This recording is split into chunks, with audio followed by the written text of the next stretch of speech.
Heard every week on the amateur radio bands all around the world, broadcast on low-power AM and FM stations all across the U.S., and one of the first podcasts on the Internet. We are This Week in Amateur Radio, the worldwide premier amateur radio and technology news magazine and bulletin service of the air. Here are the stories for release around the Earth as we come to air with edition number 1414 of This Week in Amateur Radio. The FCC finds a Florida resident for pirate radio broadcasting. An amateur operator is charged with interference to emergency services. The radio, which is always on the air with a buzz, begins transmitting voice announcements. Amateurs in Norway have new regulations to follow. The Las Vegas Amateur Radio Club celebrates 65 years. The Voice of America Museum announces extended operational hours during the upcoming Hamvention. The Artemis 2 mission deployed several CubeSats. The ARRL program announces new opportunities for space station contacts during 2027. The NOAA receives funds to upgrade their transmitters and expand their coverage areas. And we will tell you how amateurs in the Azores activate their first 10-meter repeater. That and a lot more are straight ahead in this edition of This Week in Amateur Radio. These headline stories will come to you in a moment along with this week's special features. We'll visit with Bruce Page, KK5DO, and get an update from AMSAT and what's new with all of those amateur satellites in orbit. Australia's own Onno Benshoff, VK6FLAB, and Foundations of Amateur Radio will present Part 18 of his ongoing Bald Yak radio project. This edition is entitled Everything, Everywhere, All at Once. Our own amateur radio historian, Will Rogers, K5WLR, returns with another new edition of A Century of Amateur Radio.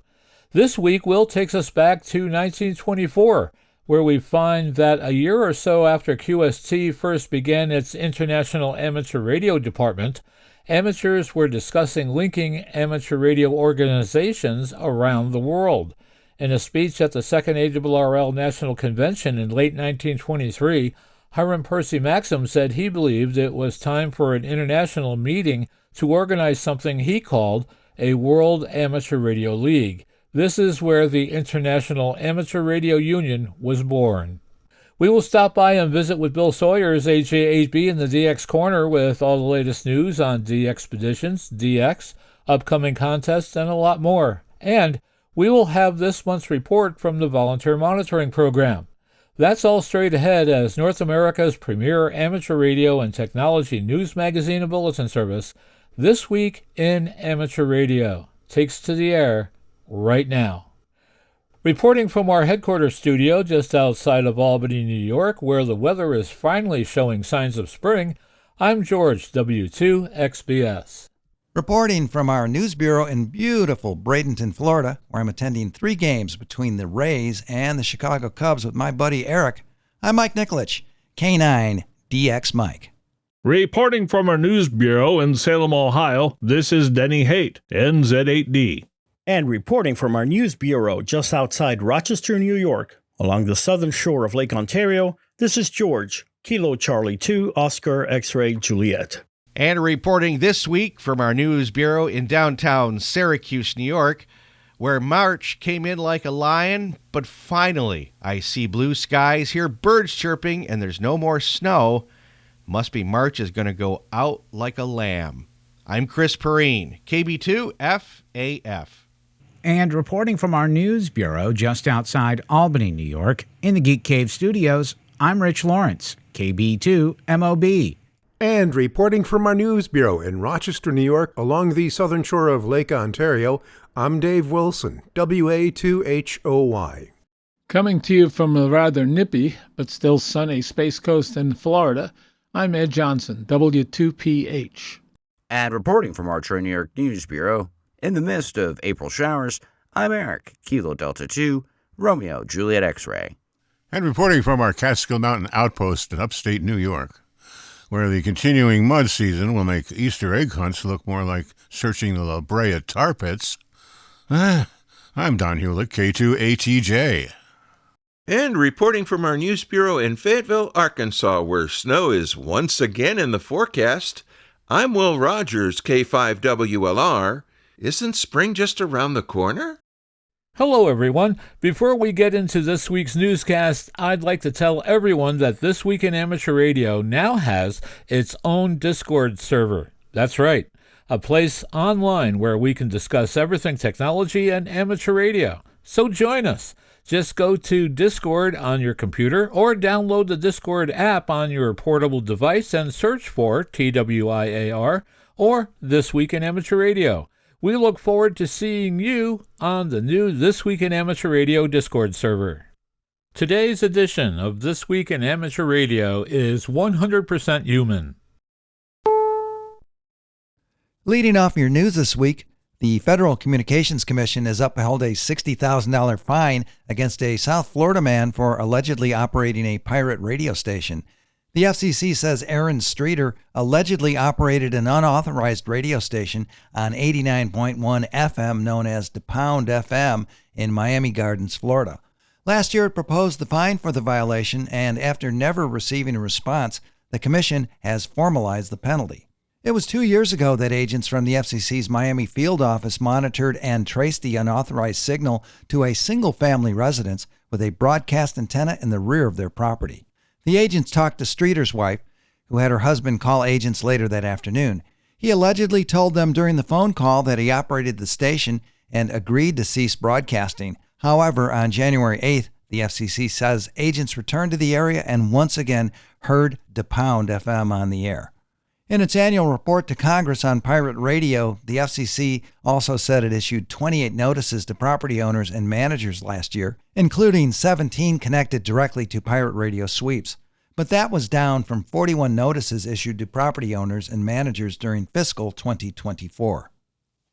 An amateur radio operator is being called the source of radio interference that affected emergency service frequencies in one part of Pennsylvania last year, according to the Federal Communications Commission. The FCC's Enforcement Bureau has charged a ham radio operator in Allegheny County, Pennsylvania, with interfering with UHF frequencies used by 911 emergency services. The FCC identified the ham as David Knutson, KD3ASC. According to the agency, the Pittsburgh amateur was transmitting on 470.4375 MHz from a handheld transceiver last July, prompting a complaint from the county's emergency services that there was interference on its dispatch channel. Using direction finding, the borough's enforcement agents tracked the signal to Knutson's home, where, they said, he showed them a Baofeng BTEC UV Pro HT, which he surrendered to them. The handheld radio is capable of transmitting on VHF and UHF amateur radio bands, as well as private land mobile radio bands.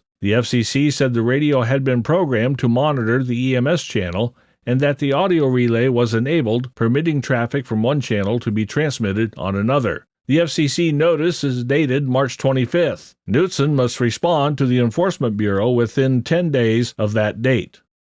The Intercontinental Amateur Traffic Net is seeking additional net control stations to staff open slots in the mornings or as occasional relief operators.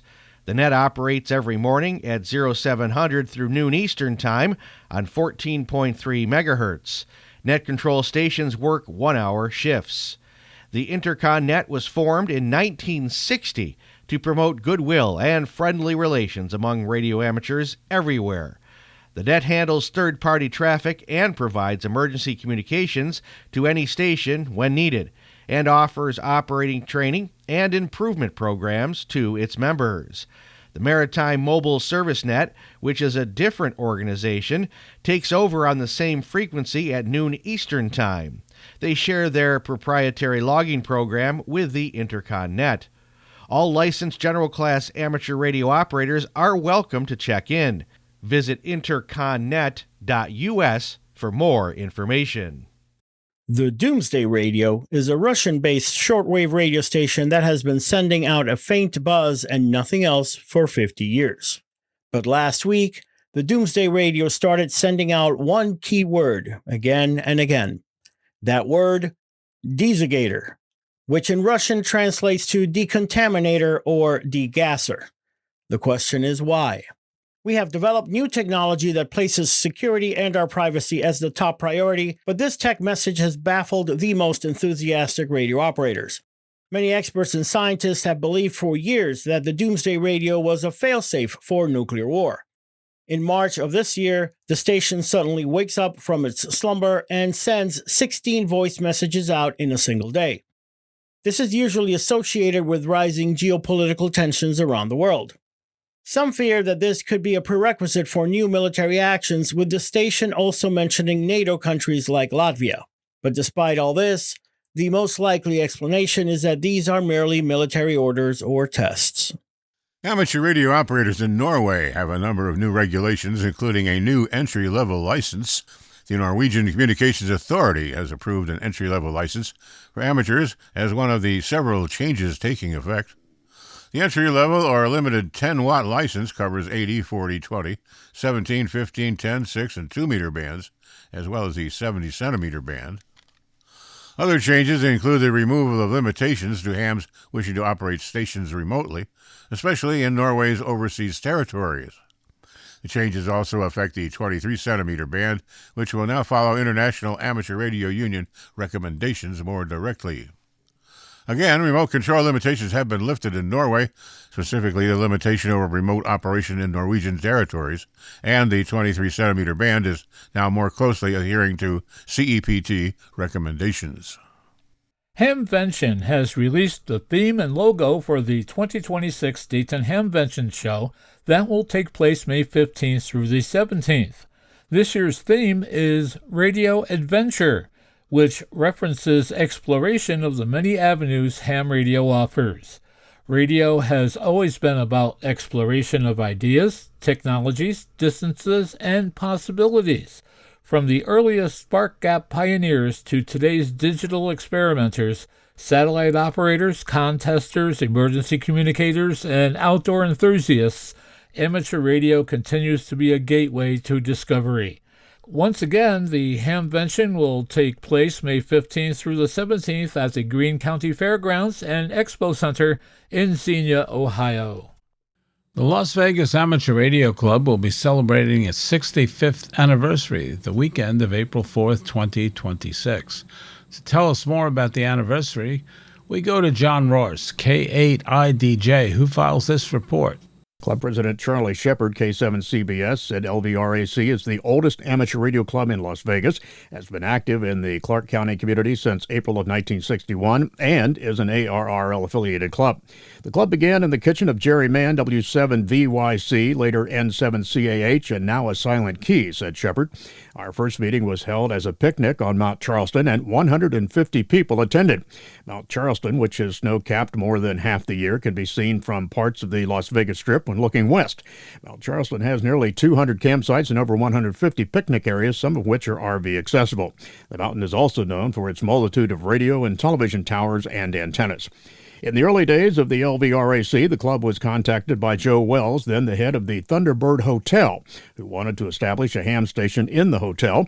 He offered to purchase the equipment and provide a room to which build a station. He bought the equipment and all the necessary accessories to equip a fully functional amateur radio station. And then a glass-windowed room, completely visible to the hotel's patrons, was built to house the station. The popular and colorful Thunderbird sign at the hotel stuck with the club and has been its logo for more than half a century. We have a special event on Saturday, April 4th, beginning at 8 a.m. at the Red Rock Search and Rescue Facility, said Shepard. Radios and antennas will be set up, and everyone is invited to come celebrate and operate. And there will be pictures and additional information on the club's YouTube channel. I'm John Ross, KD8IDJ. The ARRL reminds all clubs to send them stories and photos about your radio club celebrations and milestones during the year of the club. Email them to news@arrl.org. Chris Stelkamp, Kilo India Zero Delta of Selby, South Dakota, has been appointed Vice Director of the ARRL Dakota Division. ARRL President Rick Roderick, Kilo 5 Uniform Romeo, appointed Stelkamp, who has been South Dakota Section Manager since 2012. Stelkamp, an ARRL Life member, has been a radio amateur since 2006 and holds an extra-class license. He's a member of the Black Hills Amateur Radio Club and Lake Area Radio Club in South Dakota, the Twin Cities DX Association, and the Minnesota Wireless Association. Interest in amateur radio runs in his family.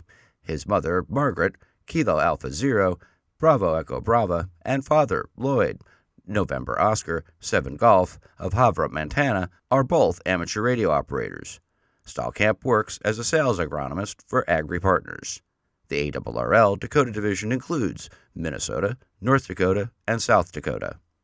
The amateur radio on the International Space Station, or ARIS program, is seeking formal and informal educational institutions and organizations, individually or working together, to host an amateur radio contact with a crew member on board the ISS. John Ross, KD8IDJ, is here with the details. ARIS anticipates that contact will be held between January 1st and June 30th of 2027. The deadline to submit a proposal is May 22nd, 2026 at 11:59 p.m. The proposal information and necessary details are on the ARIS website, as well as information on an ARIS introductory webinar session that will be held April 30th at 8 o'clock p.m. Eastern Time. An ARIS contact is a voice-only communication opportunity via amateur radio between astronauts and cosmonauts aboard the space station and classrooms and communities. Amateur radio organizations around the world, with the support of NASA and space agencies in Russia, Canada, Japan, and Europe, present educational organizations with this opportunity. The ham radio organization's volunteer efforts provide the equipment and operational support to enable communication between the crew on the ISS and students around the world using amateur radio. And if you have any questions, you can direct them directly to aris.usa.org. Amateur radio and the International Space Station ARIS is a cooperative venture of international amateur radio societies and the space agencies that support the International Space Station. In the United States, sponsors are the American Radio Relay League, ARRL, Amateur Radio Digital Communications, ARDC, Radio Amateur Satellite Corporations, AMSAT, NASA's Space Communications and Navigation Program, C-SCAN, and the ISS National Lab, Space Station Explorer. I'm John Ross, KD8IDJ. Crew members will participate in scheduled amateur radio contacts. These radio contacts are approximately 10 minutes in length and allow students to interact with the astronauts through a question and answer session. Crew scheduling and ISS orbits will determine the exact contact dates. To maximize these radio contact opportunities, ARIS is looking for organizations that will draw large numbers of participants and integrate the contact into a well-developed education plan. The deadline to submit a proposal is May 22, 2026 at 11:59 p.m. Pacific Time. Proposal information and necessary details are available on the ARIS USA website. ARIS contacts afford education audiences the opportunity to learn firsthand from astronauts what it is like to live and work in space and to learn about space research conducted on the ISS. Students also will have an opportunity to learn about satellite communication, wireless technology, and radio science. Because of the nature of human spaceflight and the complexity of scheduling activities aboard the ISS, organizations must demonstrate flexibility to accommodate changes in dates and times of the radio contact.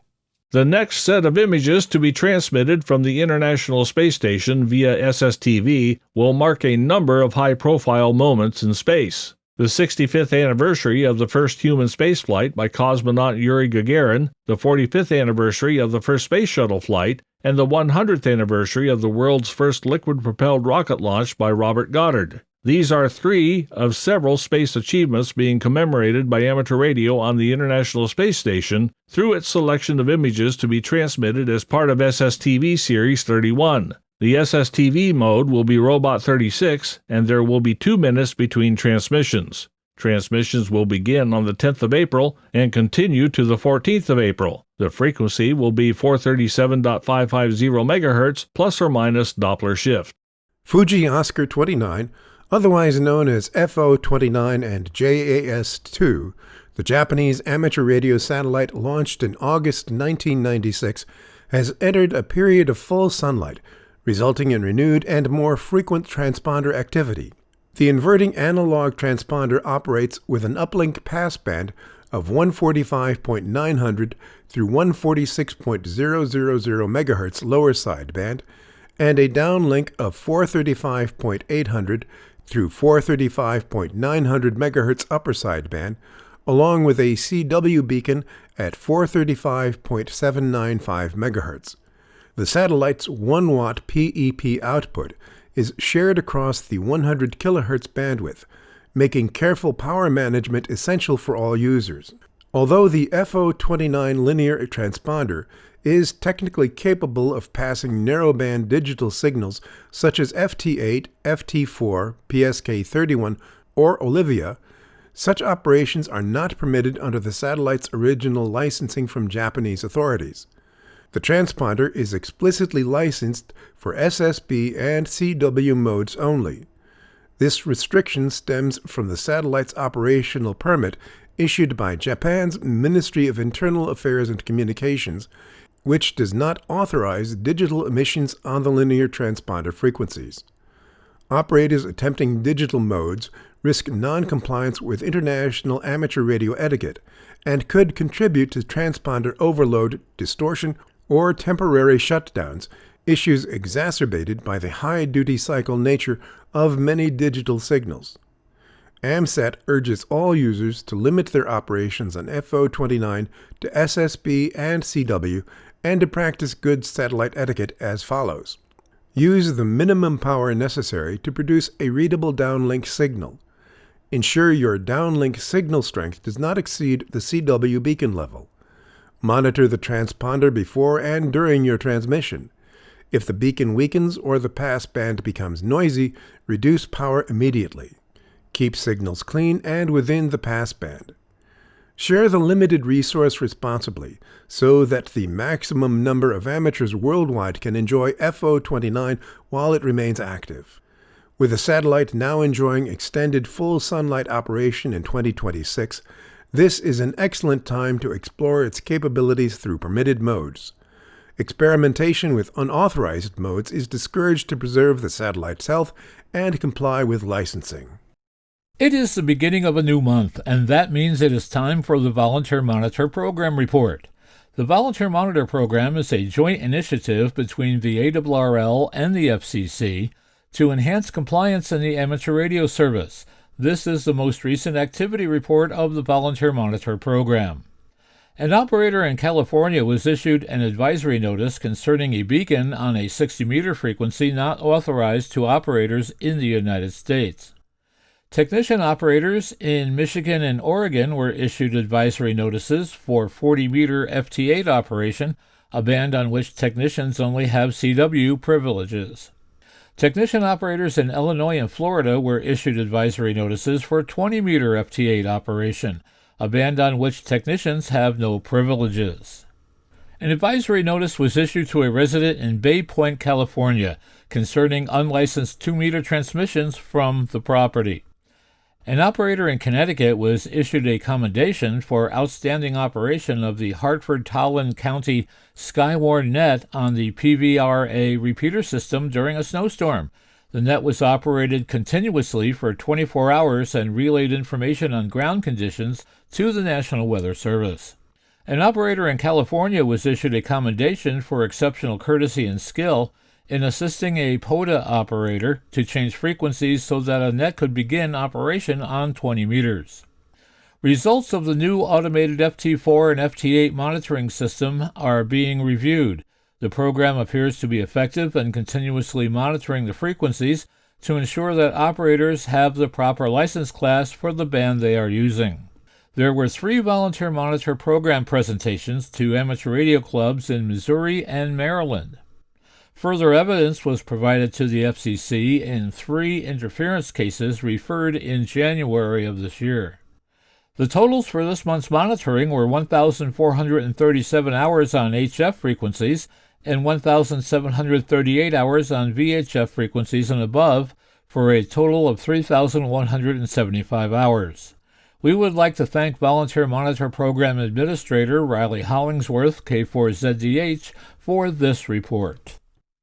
The 2026 Dayton Hamvention will be held Friday through Sunday, May 15th through the 16th, 2026, at the Greene County Fairgrounds in Xenia, Ohio. AMSAT will once again have a strong presence throughout the event, including booth activities, social gatherings, and the annual AMSAT Forum.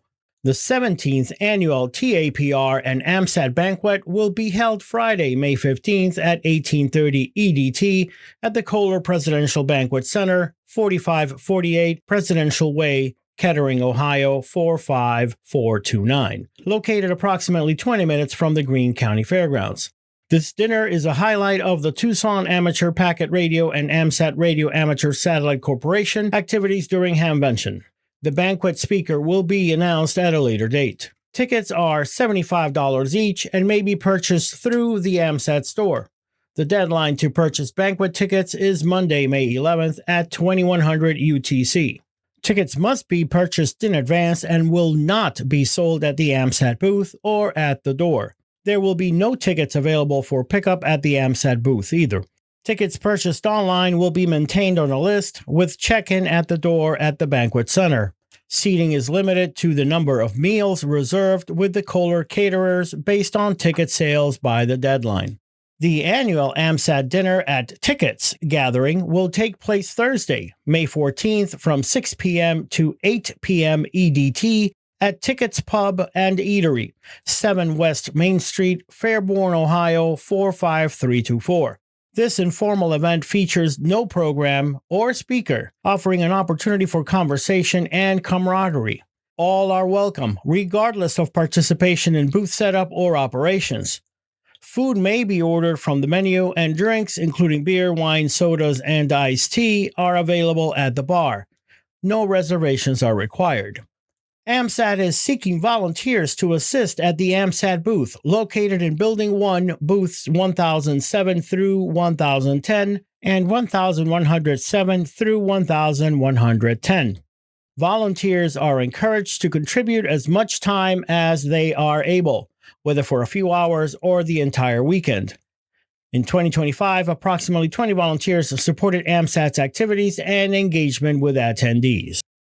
Those interested in volunteering or requesting additional information may contact Phil Smith, W1EME, AMSAT Hamvention Team Leader, via email at w1eme@astrocom.net. Volunteer participation plays an important role in supporting AMSAT's presence and outreach within the amateur radio community. The AMSAT Forum will be held Saturday, May 16th from 1:50 p.m. to 3:10 p.m. EDT in Forum Room 2. Additional details, including the banquet speaker announcement, will be provided as they become available. From June 26th through June 28th, 2026, the amateur radio community will gather for the 49th time at Ham Radio in Friedrichshafen, Germany, one of Europe's largest ham fests. Under the motto, Discover the Sky, Amateur Radio meets Astronomy Europe's largest amateur radio exhibition and is taking a step further and shining even brighter with an Astro Trade Fair, which will be held concurrently for the first time on Saturday, June 27th, 2026. We look forward to welcoming renowned companies, new ideas, and a full 3-day program. When Artemis 2 lifted off at NASA's Space Launch System this week, 4 international CubeSats will be carried into space inside the Orion stage adapter. The satellites will be deployed into high Earth orbit approximately 5 hours after the launch, following the separation from the upper stage and the Orion spacecraft. The CubeSats will ride along within a ring-shaped adapter structure that connects NASA's Orion to the U.S. interim cryogenic propulsion stage. After Orion separates and establishes a safe distance, an onboard avionics unit inside the adapter will control the deployment, releasing each CubeSat at 1-minute intervals. This system ensures the satellites are deployed safely and without interference as the stage continues on its trajectory. Although Artemis 2's primary objective is to send 4 astronauts on a crewed lunar flyby, the CubeSats will carry out independent scientific and technology demonstration missions. By flying as a secondary payload, these satellites provide additional research opportunities. Participating space agencies include the German Aerospace Center, the Korean Aerospace Administration, the Saudi Space Agency, and Argentina's National Commission on Space Activities. The 4 CubeSats will be named Techelles from Germany, Radcube from South Korea, Space Weather CubeSat 1 from Saudi Arabia, and Athena from Argentina. Each satellite is designed to carry out a unique mission. Germany's will study the effects of the space environment on electrical component, helping the entire future of deep space systems. Other payloads will focus on radiation measurements, space weather monitoring, and validation of the new technologies in a high Earth orbit environment. NASA officials note that CubeSats offer a relatively low-cost method to test new technology, although their small size prevents a challenge for long-duration missions. The Artemis II CubeSat program highlights the growing role of international cooperation under the Artemis Accords, while expanding access to space and enabling new scientific investigations. Meanwhile, 4 amateur radio operators here on Earth are the group of 34 volunteers chosen by NASA to track the transmissions from the Orion spacecraft during its 10-day journey. Hello and welcome to the DX Corner for your weekly dose of DX. I'm Bill, AJ8B. We have a quick summary of the 3 Yankee Zero Kilo DXpedition to Beauvais. The number of QSOs uploaded to Club Log was 102,280.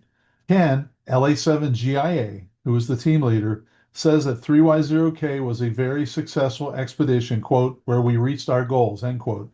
The team is now safely back in Cape Town, South Africa. The 20-foot container has been packed for shipment to Texas, quote, in anticipation of our next adventure, as 3 Yankee Zero Lima, Peter the First Island in 2027. We also have a Sable Island, Charlie Yankee Zero Sierra update. The CY0S team departed Sable Island on Tuesday morning, March 31, after 103,145 contacts with 169 DXCC countries. The team members are traveling back to their respective homes over the next few days. OQRS will be available this weekend. The team would like to thank the Parks Canada Sable Island staff members for their outstanding support to the CY0S team. We would also like to thank Sable Aviation and Vision Air Services for transporting the team to the island. And that's 7-3 from Murray, WA4DAN, who was the team leader. The following DX information comes from Bernie, W3UR, editor of the Daily DX, the Weekly DX, and the How's DX column in QST. If you would like a free 2-week trial of the Daily DX, your only source of real-time DX information, do what many other listeners have done. Just drop me a note at thedxmentor@gmail.com, and I'll fix you up. So from Tango 31, which is Central Kiribati, we have the following. Tango 31, Tango, Tango, Tango, Central Kiribati, is up and running. The Rebel DX group is now QRV as T31 TTT on Central Kiribati. As of early today, they were on 10-meter FT8, with other bands expected soon. As context, this DXpedition at Kenton will involve 2 weeks of operations with a possible plan to establish a permanent remote station at the government site on the island. The main focus will be on digital modes, especially to give operators with less powerful stations a good chance to make contacts and to get logged. Duplicate QSOs are not a concern. Participants are welcome to call repeatedly until their contact is confirmed. The team will also have 1 CW and 1 sideband station active as well. The digital operation plan includes running up to 14 radios simultaneously with 2 radios per band. Multiple frequencies will be active at the same time, for instance, such as 28074 and 28090 megahertz, using both MSHV multistream and SuperFox modes. As traffic decreases, all stations will return to MSHV multistream operation only. So we have an Easter Island update, Charlie Echo Zero Yankee. Marcus, Delta Juliet 4 Echo Lima, is now QRV from Easter Island. He is using Charlie Echo Zero Yankee stroke Delta Juliet 4 Echo Lima. Despite his licensing challenges, his Starlink equipment is prepared for Club Log live streaming during the trip until April 11th. We have an update from Belize, which is Victor 3.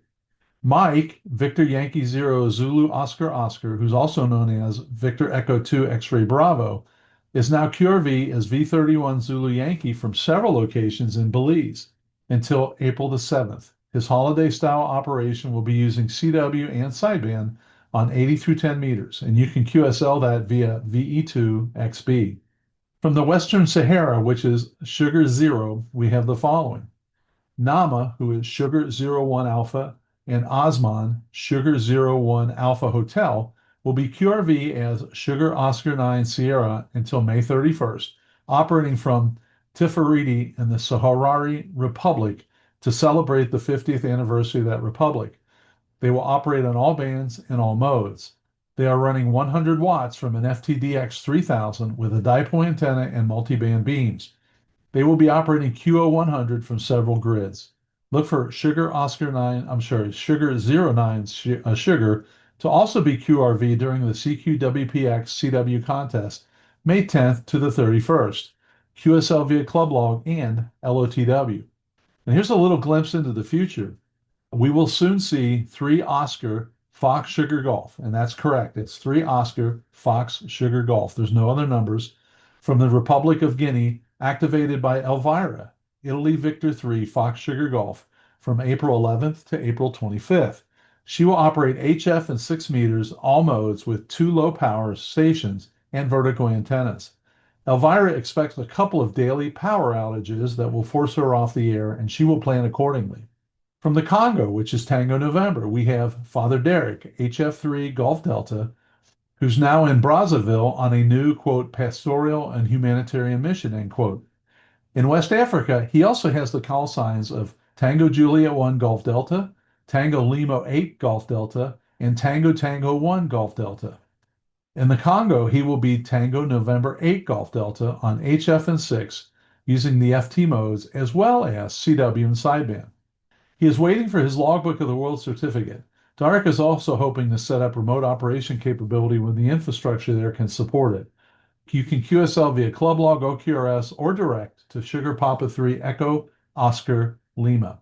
From Cameroon, which is Tango Juliet, Derek, again, HF3 Golf Delta, will be going to Mondola Island using Tango Juliet 1 Golf Delta stroke P for portable as a tribute to Polish explorer Stefan Zoli Ragądzy on the explorer's 165th birthday.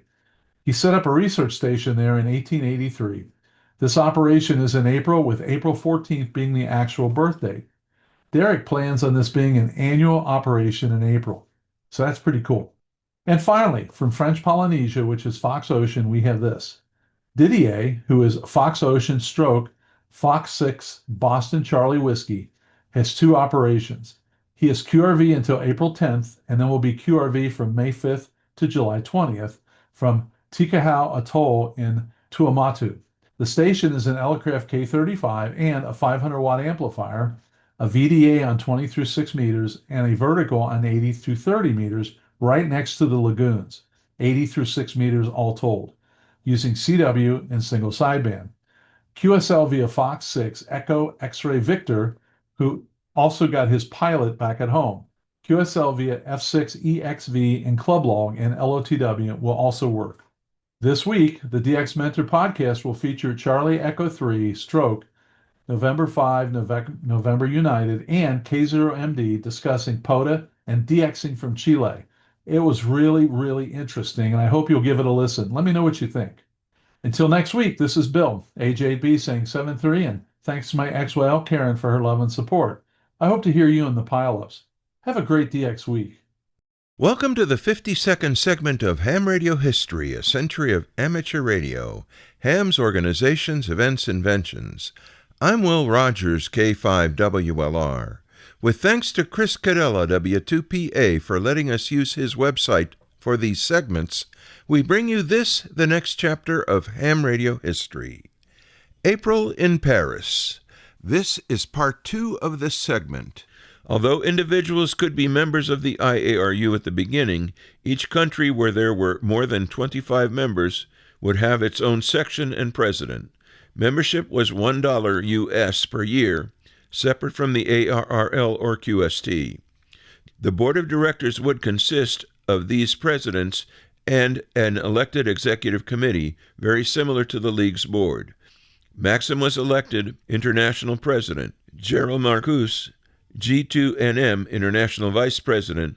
Jean Mesger, F8GO, and Frank Bell, Z4AA of New Zealand, were appointed as councillors at large, and Warner was named international secretary-treasurer. Together, these officials made up the executive committee, all prominent amateurs active on the air in advancing the boundaries of international communication. Most notable was the election in absentia of Bell as a councillor by virtue of his well-known on-air achievements and organizational involvement at home. Once the voting was over, Warner opened the roll for membership, and Maxim became the first of 112 paying members. Other subcommittees dealt with on-air tests, international wavelength coordination, international language, call signs, and intermediates. Some committees comprised of non-amateurs had their reports adopted but were not binding upon the union. The executive committee would study them later.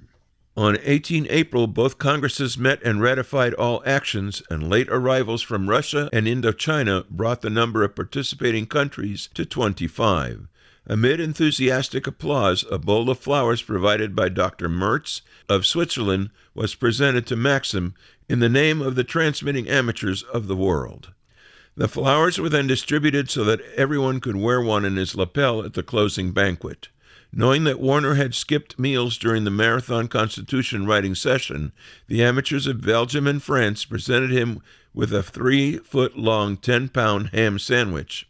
Warner wrote that the next night another little international congress took it to a little sidewalk restaurant across from the hotel, and there it was dispatched muy pronto, washed down with good beer, which didn't happen to be against the law there. Before leaving Paris, the Americans toured some local stations, including FL at the Eiffel Tower. They then stopped over at London for 5 days and attended a dinner hosted by the RSGB. There they met Captain Rex Durant of GHH-1, often heard on the air from Mosul, Mesopotamia. Durant was with the Royal Air Force and had tried to fly in for the Paris Congress, but he was forced to land 14 times en route due to bad weather, and only managed to make it to Marseille by the final day, so he decided to continue on to England directly. By the fall of 1925, the total IARU membership stood at only 698, with 264 from the U.S., disappointingly small, judged Warner. The original concept of a federation of national societies had morphed into an international organization of individual members, largely because some countries did not yet have an amateur radio organization. Most were now unhappy with this arrangement and expected it to change when more membership groups formed autonomous national societies. The next spring, the IARU announced a new International Brass Pounders Club. The WAC Club, Work All Continents, composed of brass-pounding ether burners who have worked at least one station in all 6 continents: Australia, Africa, Asia, Europe, North and South America. To be admitted, amateurs must send in QSL cards as proof, which would then be returned together with the official WAC certificate endorsed by the Grand High Whacker himself, declared its secretary, presumably the current holder of that title. The organizational rearrangement took about a year, and in December 1926, the IARU announced the first steps in transforming itself into a federation. Each section larger than the 25-member minimum would now collect and retain its own dues for use by its section members. Smaller ones could continue to pay dues to the international headquarters in Hartford. Meanwhile, more country societies adopted a variation on the ARRL diamond as their own logo. RSGB officially became the British section of IARU, and coincidentally, the union announced that the British R system of audibility would be officially endorsed, and that GMT was to be used for all correspondence instead of local time. One ARRL director raised an issue with the use of GMT, which means Greenwich Mean Time, distinguishing it from GCT, or Greenwich Civil Time. He pointed out that amateurs were actually using GCT, which starts at midnight, whereas GMT begins at noon. It seemed a bit late to make an issue of this, since the League and the IARU had both endorsed the use of GMT, and the use of the term seemed to be nearly universal, not just in amateur circles. Yet Warner thought it necessary to advocate switching to GCT. The term would continue to be used in QST for a while until common convention prevailed. As amateur radio expanded worldwide, individual IARU membership became increasingly burdensome to maintain. In the summer of 1928, a new constitution was proposed to reorganize it into a union of country organizations, each of which would maintain its own membership. The remainder of the document was unchanged except to make its language conform to the new organizational model. By a vote of section presidents, it was easily adopted on 30 October 1928, more than 3 years after the organization's founding. In 2014, the IARU had grown to 162 member societies around the world. Still headquartered at ARRL in Newington, Connecticut, it is licensed to operate under its own call sign, NU1AW, from the Maxim Memorial Station, W1AW. Included in this material are quotes from the following: KB Warner, IARU Growth, IARU News, QST, November 1925, page 49. KB Warner, the IARU Editorial QST, September 1926, page 7. KB Warner, A New International Brass Pounders Club, IARU News, QST, April 1926, page 54. KB Warner, IARU News, QST, December 1926, page 57. KB Warner, IARU News, QST, May 1927, page 61. KB Warner Editorial, QST, March 1927, page 8. KB Warner, New Constitution Proposed, IARU News, QST, August 1928, page 60. With a tip of the TWIAR cap to Chris Cadella, W2PA, for allowing us to use his website, Ham Radio History, A Century of Amateur Radio, Ham's Organizations, Events, Inventions. I'm Will Rogers, K5WLR, reporting for This Week in Amateur Radio. A SpaceX plan for 1 million orbital data centers proposes a massive constellation of sunlit objects that could severely impair ground-based astronomy and increase atmospheric pollution through frequent re-entries in the upper atmosphere. Astronomers warn that these 100-meter-long structures will remain illuminated even at midnight. This constant visibility threatens observations at ground-based observatories, such as the Vera Rubin Observatory and the extremely large telescope currently under construction in Chile. These orbital data centers, potentially 100 meters long, create persistent light streaks that obstruct astronomical research. Positioned in high-inclination orbits at 500 to 2,000 kilometers, remain illuminated by sunlight even at midnight, significantly outshining traditional broadband satellites. Astronomers have filed formal objections with the FCC regarding the January 30th application. This new constellation poses a challenge unlike any encountered in the commercial space era, undermining years of progress. Further, this much hardware results in one spacecraft burning up in the atmosphere every 3 minutes. This mass incineration releases dangerous concentrations of aluminum oxide and lithium, potentially depleting the protective ozone layer and altering global temperatures. Environmental experts highlight risks, but the FCC's fast-track approval process bypasses standard environmental reviews, placing the burden of proof on the scientific community to prevent damage. Foundations of Amateur Radio. The other day I was playing around with RDS, or Radio Data System. It's a digital signal that's often embedded in a commercial broadcast FM transmission.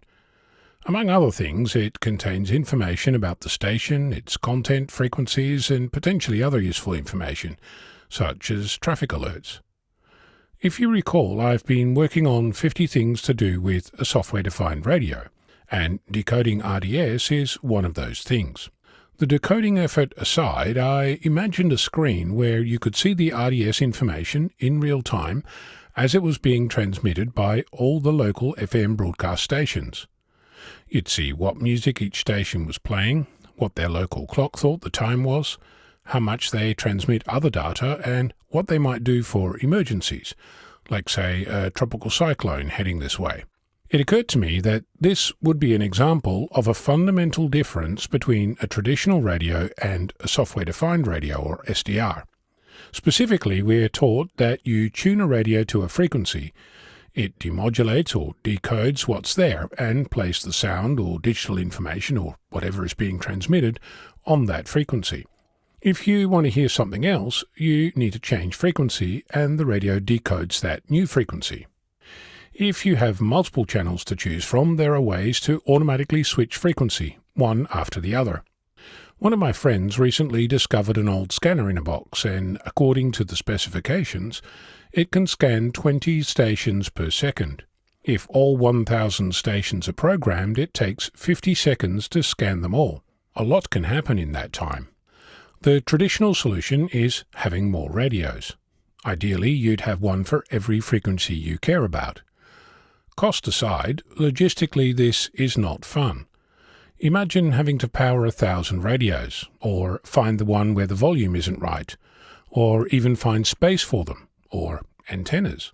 In the SDR world, that's not quite how it works. Instead of tuning to one frequency, you essentially tune to a range of frequencies and then, using software, decode one or more of those frequencies at the same time. Listening to multiple broadcast FM stations like that might not make a whole lot of sense. But what about decoding RDS? Or listening to aviation frequencies? Or local amateur radio repeaters? Or multiple digital modes? While that might sound far-fetched, a $50 RTL SDR dongle can manage 2.5 MHz of bandwidth over USB. By comparison, my $1,000 Yaesu FT857D can receive all of 200 kHz in wideband FM mode, and only whilst tuned to the broadcast band frequencies.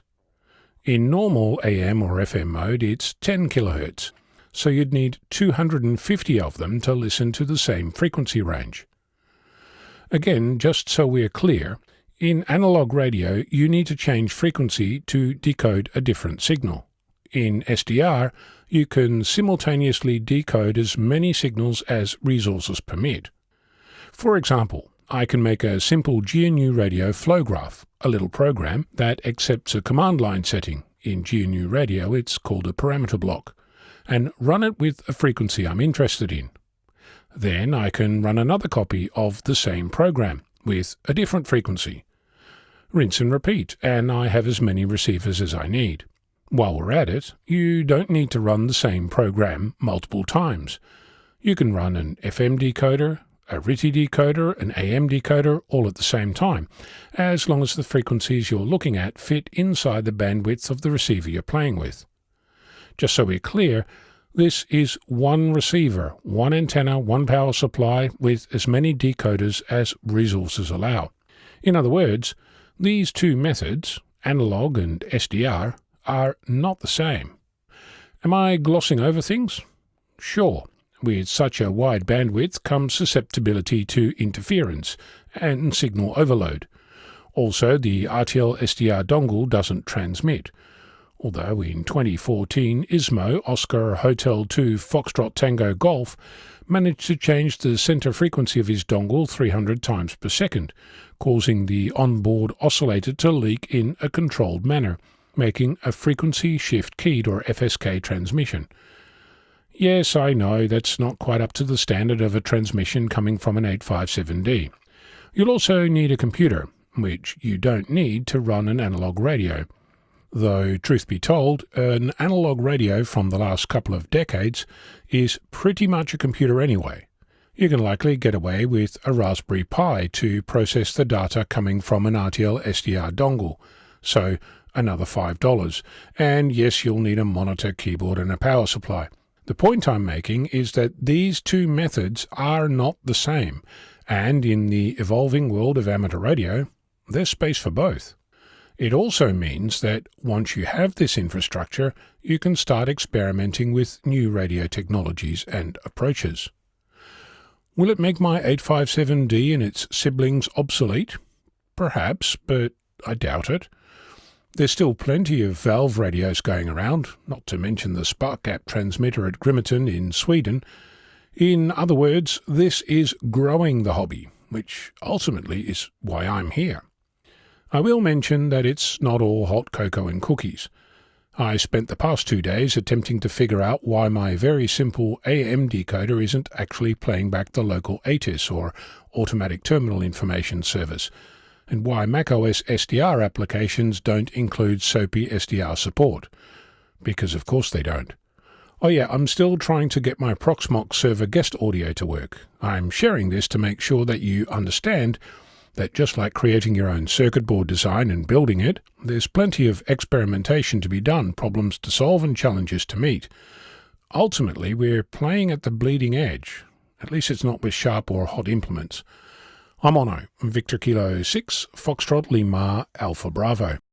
The National Voice of America Museum of Broadcasting is welcoming Hamvention guests by offering extended hours from Thursday, May 14th through Sunday, May 17th.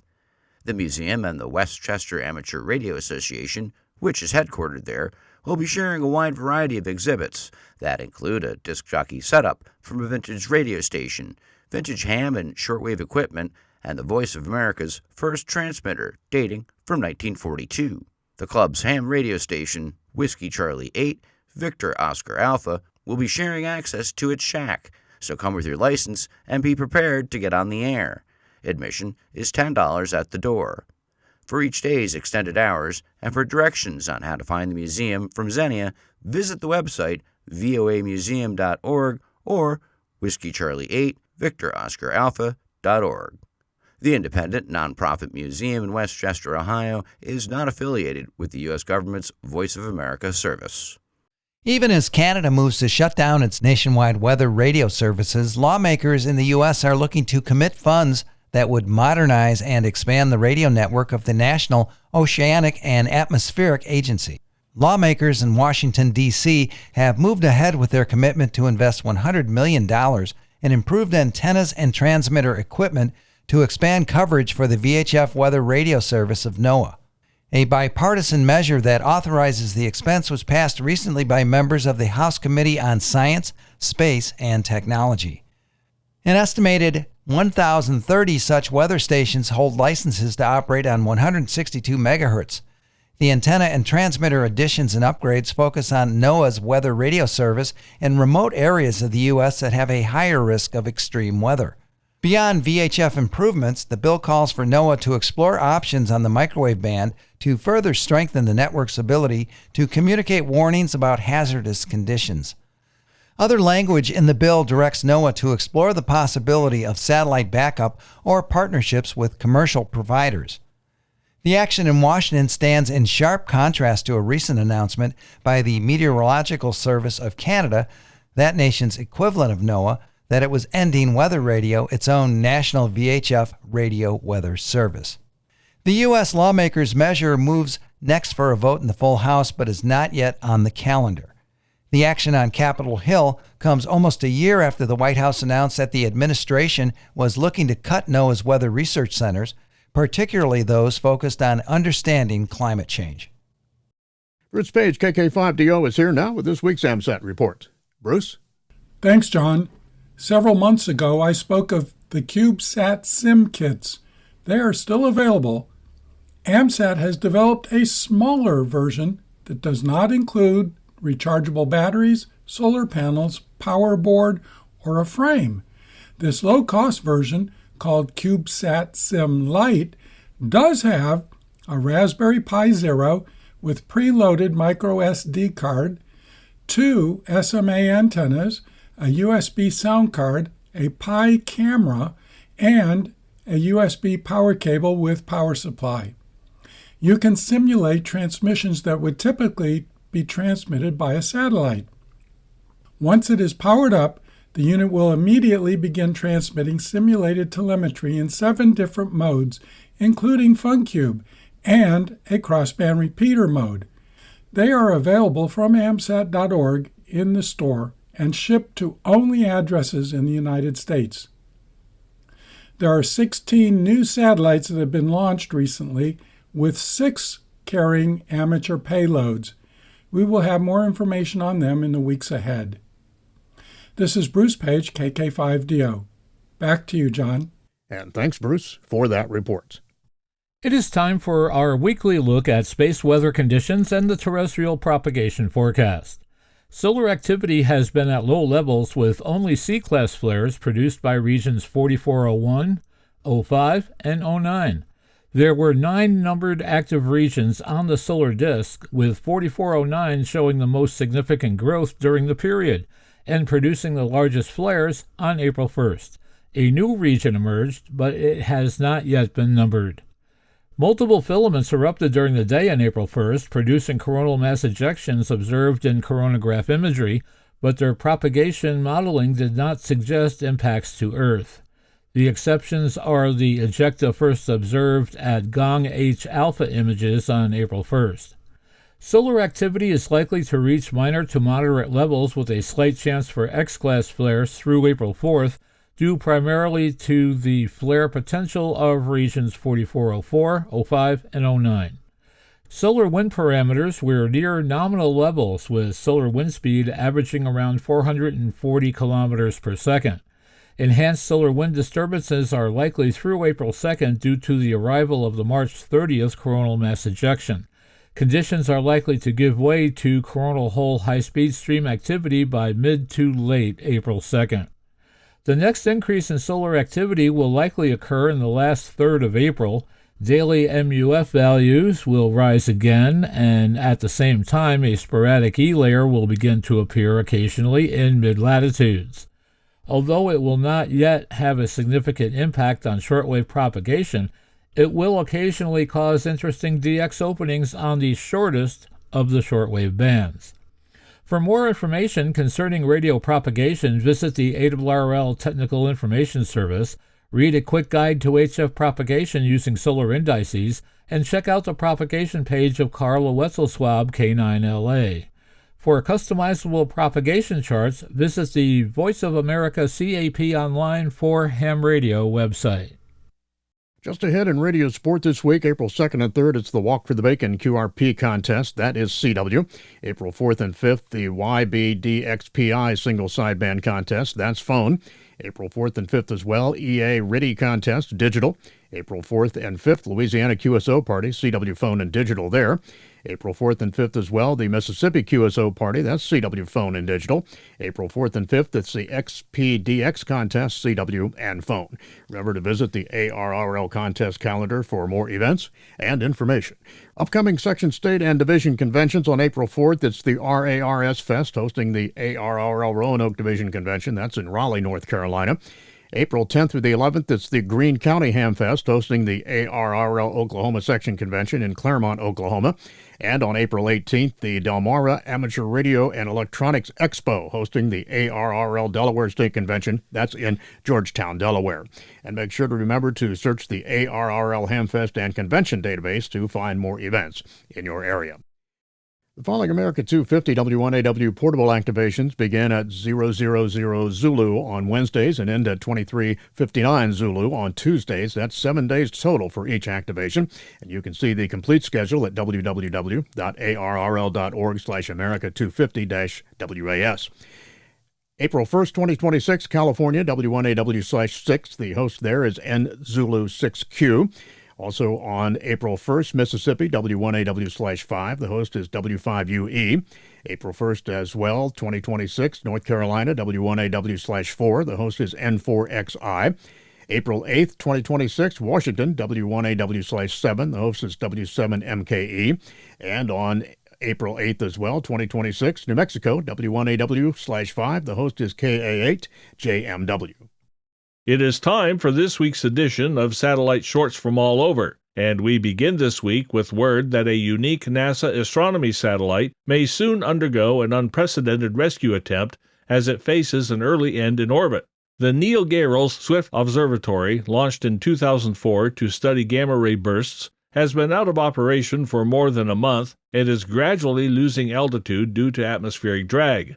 NASA has awarded a $30 million contract to Catalyst Space Technologies to develop a robotic servicing spacecraft that will attempt a rendezvous with Swift and raise its orbit, extending the mission's life. The planned rescue mission, scheduled for launch as early as June, would mark one of the first commercial attempts to dock with and service a satellite not originally designed for in-orbit repair. Engineers face significant challenges, including tight timelines, uncertain spacecraft conditions, and the risks associated with docking two large objects in low Earth orbit. If successful, the mission could demonstrate a lower-cost approach to satellite servicing while preserving a valuable scientific asset.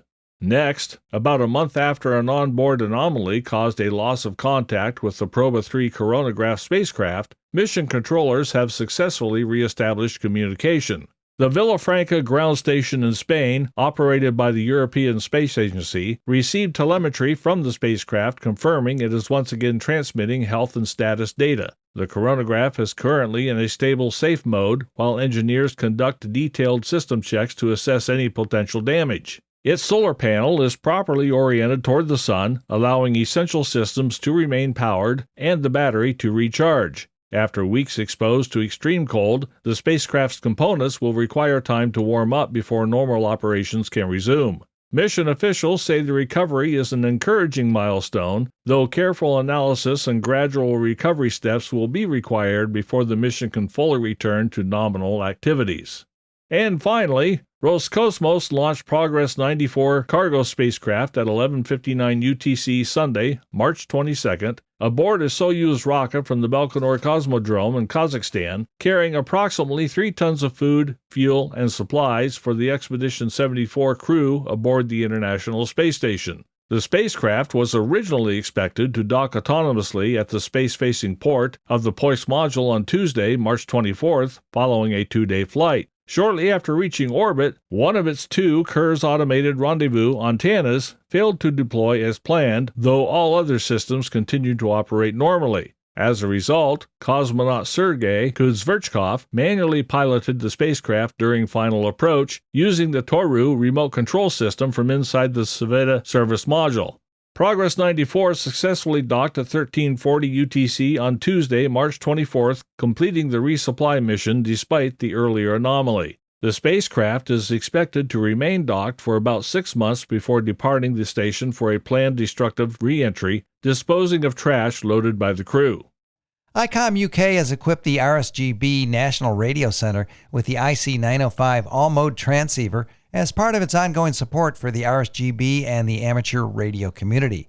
This latest edition ensures that volunteers and visitors to the prestigious Bletchley Park facility have access to the latest VHF, UHF, and SHF technology. The IC905 is an industry first, providing seamless multi-mode coverage across the 144, 430, 1200, 2400, 5600 MHz, and 10 GHz bands. The arrival of the IC905 opens up new avenues for the National Radio Center, from linking local repeaters to monitoring radio beacons for the study of microwave propagation.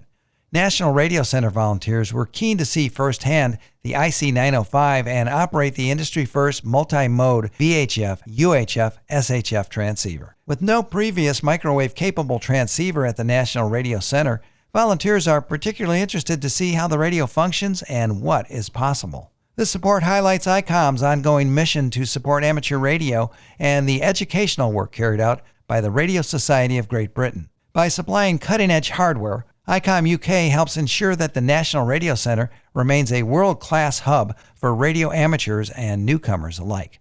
A new open-source software project called Ground Station is gaining attention among amateur satellite operators as a unified platform for tracking, receiving, and decoding satellite signals. The software combines multiple functions typically handled by separate tools into a single system, offering a more streamlined approach to satellite operations. Tracking programs, SDR control software, recording tools, and decoding utilities are often used together, sometimes requiring manual setup for each pass. Ground Station aims to simplify this process by automating the workflow from pass prediction through signal reception and decoding. At its core, the software provides real-time satellite tracking using orbital data, along with automatic updates of satellite elements.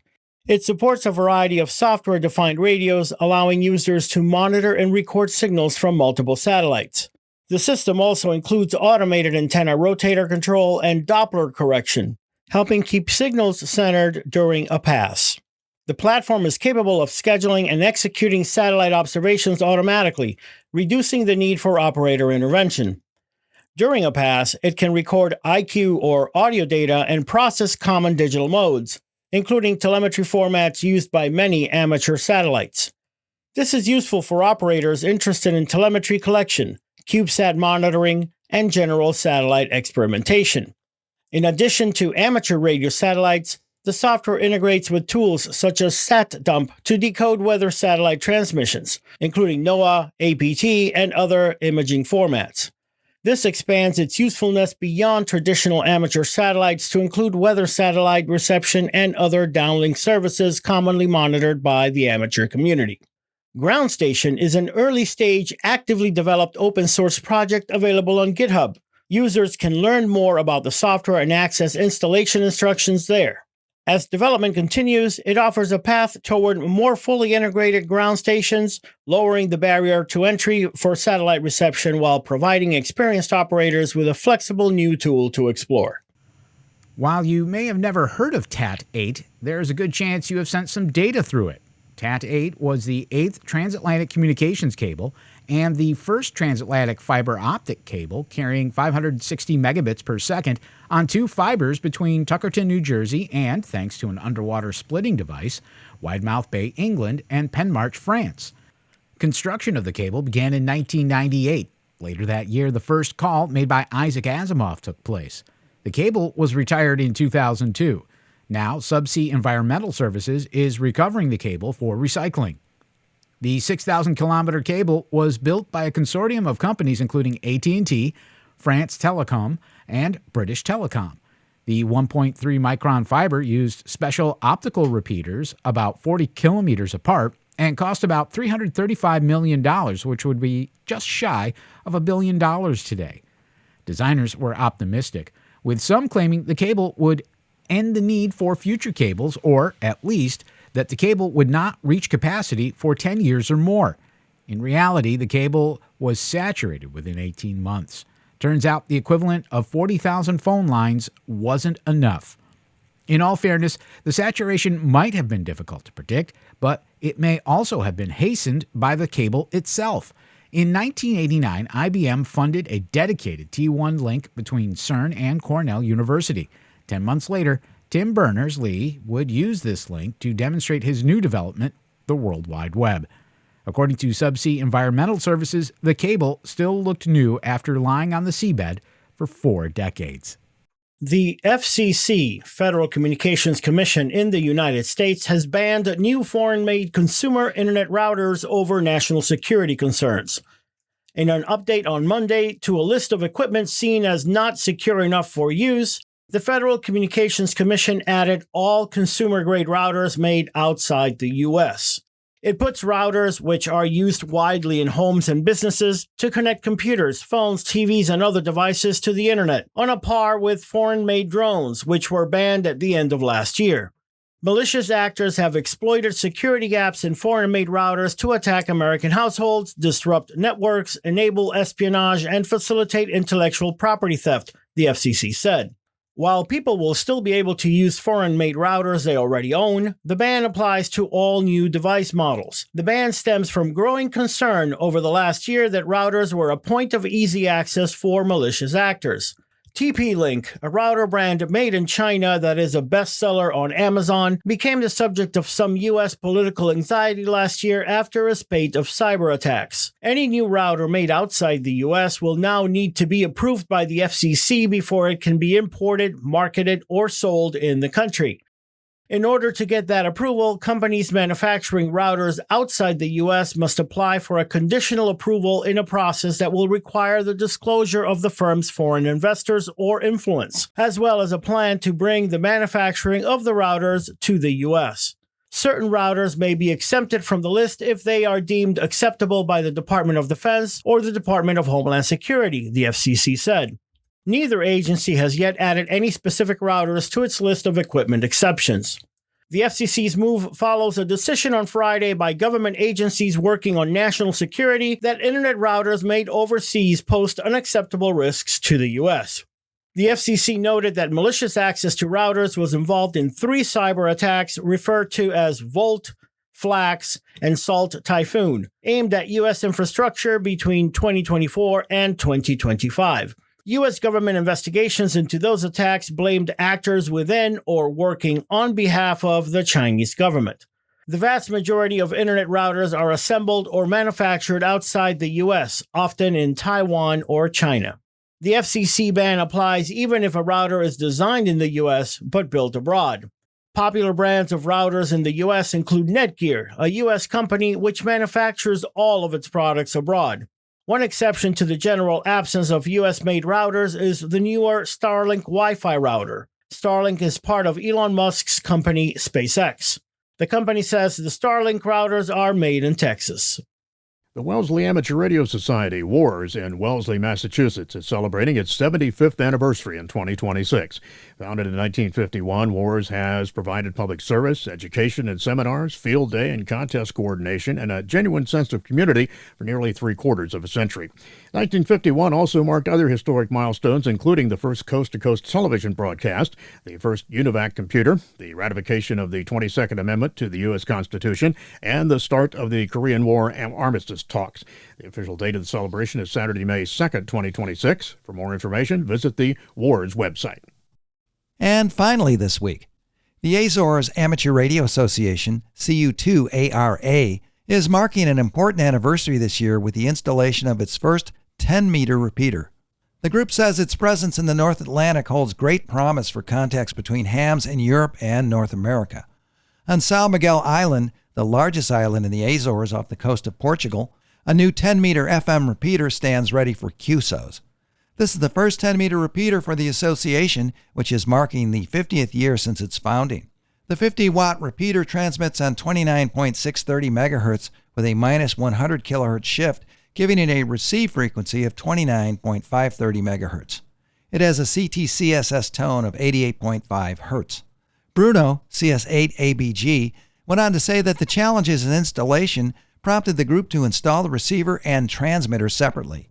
The transmitter is located in the center of the island, and the receiver is about 20 kilometers away on the western side. Both are at an altitude of 900 meters. The sites are connected using 5 GHz Wi-Fi links. The site holds promise for other connections too, according to Bruno. There is a Raspberry Pi system with a private All-Star Link connection that may someday provide a link to the group's VHF repeaters that are part of the Azores All-Star Link network. Bruno went on to say that the east-west radiation pattern of the dipoles favor propagation between Europe and North America, so DXers, of course, are very welcome. This Week in Amateur Radio is holding open auditions for news anchors for the weekly national worldwide amateur radio news service. If you have a good radio voice and can reliably read provided news copy, we are looking for you. This, of course, is an all-volunteer position. An amateur radio license is not required. You must have a high-quality microphone, headset mics are not used, and be familiar with audio editing software to record and edit your finished news stories before uploading. If you would like to try out for a weekly or bi-weekly anchor position with North America's premier amateur radio news on air and podcast, please send an email to our producer, George, W2XBS. You can include a sample MP3 of yourself reading news copy sent as an attachment to W2XBS77@gmail.com. That's whiskey, the number 2, X-ray Bravo Sierra 77@gmail.com. Be sure and use Anchor Audition in the subject line. Please include your phone number and a good window of time for a callback to discuss your submission and our operating logistics to see if This Week in Amateur Radio is a good fit for you. We hope to hear from you soon. This Week in Amateur Radio is heard on nets and repeaters around the country and around the world on great repeater systems like WA3PBD repeater system, on Thursday evenings at 7:30 p.m. on 146.730 and 223.940, covering all of Pittsburgh, Pennsylvania, and beyond. Many of the news and information items heard in this edition of This Week in Amateur Radio have been provided by the American Radio Relay League, the ARRL Audio News Service, and the ARRL Letter, AMSAT, the Radio Amateurs of Canada, the Shortwave Listening Post, the Federal Communications Commission, the Radio Society of Great Britain, and Ofcom, the South African Radio League, the International Amateur Radio Union, the Wireless Institute of Australia and the Australian Communications and Media Authority, the New Zealand Association of Radio Transmitters, the Amateur Radio Newsline, the Rain Hamcast, Eric Guth, 4Z1UG and QSO Today, QRZ.com, the International Telecommunications Union, the 425DX News, Parks on the Air and the Soda Reflector, and various news sources on the Internet. With special thanks to all our weekly news sources and to you, our listeners, that wraps up this edition of This Week in Amateur Radio. If you'd like to write to us, you can find everything you need, including archive editions of the news service, at our website at twiar.net. And now, for all of us at This Week in Amateur Radio headquarters and our news team around the world, this is Chris Perrine, KB2FAF, wishing you a 73.